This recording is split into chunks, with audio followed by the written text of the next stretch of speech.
In the first weeks after Tet 1968, America was awake, not in triumph but in disbelief. The offensive had ended, yet the shock of it lingered like a tremor beneath the surface of the nation. Newspapers no longer spoke of progress. Television no longer promised victory. Instead, the country found itself asking a question it had never expected to ask. If this is what the enemy can do in one night, then what will the rest of the year bring? In Washington, officials searched for certainty, but found only doubt. In the suburbs, families gathered around evening news broadcasts, watching images of faraway cities that now felt uncomfortably close. Across college campuses, students debated not ideology, but identity, wondering what kind of nation they were becoming. And for the soldiers still fighting in Vietnam, the message was painfully simple. Tet had changed the war, and there was no going back. America was entering a year unlike any it had ever lived through. A year of protests, politics, heartbreak, and questions that cut deeper than strategy or territory. A year where every headline felt like another turning point, and every day felt a little heavier than the one before. The year 1968 had begun, and it would not let America forget. By the spring of 1968, the shock of Tet had reached every corner of American life, not through gunfire, but through doubt. In living rooms across the country, families argued quietly, each trying to make sense of a war that no longer fit into simple explanations. Fathers who had served in World War II spoke of duty and sacrifice. Their sons, watching the same war on television each night, wondered if duty looked different now. At college campuses, protest lines grew longer. Some marched with signs calling for peace. Others stood nearby holding flags, believing withdrawal would mean abandoning those still fighting. Sometimes the two groups argued. Sometimes they just stared at each other, realizing they loved the same country but saw it through different eyes. In the White House, the pressure was relentless. Advisors wrestled with decisions that carried no guarantees, decisions that would shape young lives thousands of miles away. Meanwhile, soldiers in Vietnam wrote letters home asking a question they could not speak aloud. What is happening back there? America was no longer fighting one war, it was fighting two. One in the jungles of Southeast Asia, and one within its own heart. And as spring turned to summer, that divide grew wider, until the country itself seemed unsure of where it was heading.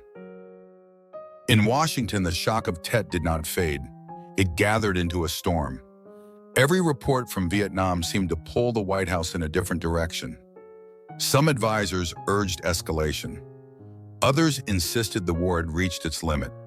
And in the middle of it all stood President Lyndon B. Johnson, a man carrying the weight of a choice that had no winning side. At night, he watched the news in silence, the glow of the television reflecting a nation he no longer recognized. Protesters filled the streets. Senators questioned the war. Journalists pressed harder than ever. Every headline felt like a judgment. Every speech felt like a plea. And as the pressure grew, Johnson faced a truth that even he could no longer ignore. The country was divided, not by borders or ideology, but by trust. On March 31st, 1968, he addressed the nation. His words were calm, measured, almost tender.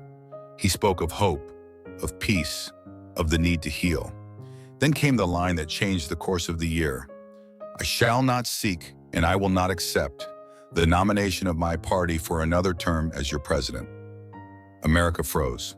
A president had stepped aside, not because of defeat on the battlefield, but because the weight of the war had finally become too much. And with his decision, the political storm broke open, leaving the nation to face a long, uncertain summer. By the time summer arrived, America felt like a country holding its breath. The shock of Tet had shaken the nation, but the months that followed would test it even more. In April, news spread that Dr. Martin Luther King Jr. had been assassinated.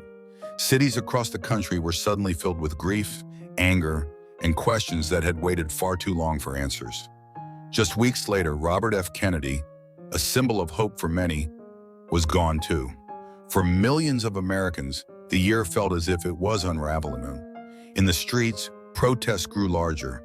Some marched for civil rights, others marched for peace, and some were simply searching for a voice in a world that seemed to be changing faster than they could understand. On college campuses, students clashed with police, not out of hatred, but out of frustration with a future that felt uncertain. Even those who disagreed often shared the same fear, that the country they loved was slipping into something none of them recognized. Meanwhile, across the Pacific, American soldiers in Vietnam watched the unrest from a distance, reading newspapers, listening to radio broadcasts, wondering how a nation at home could feel so far away from the nation they believed in. The summer of 1968 was not just a season of crisis. It was a mirror, reflecting every fear, every hope, every wound carried by a country already shaken by war. And as autumn approached, one truth became clear. America was changing in ways that would shape not only the war abroad, but the soul of the nation itself. As autumn settled over America, the chaos of 1968 did not fade, but it began to slow, like a storm finally losing its strength. The war continued, the protests continued, but beneath the noise, something quieter was taking shape, a search for direction, for meaning, for a way forward. In small towns and big cities, Americans tried to reclaim a sense of normal life. Parents walked their children to school beneath trees turning gold. Workers headed to factories with radio news echoing faintly in the background. Students returned to campuses still marked by the tension of spring, carrying books in one hand and uncertainty in the other.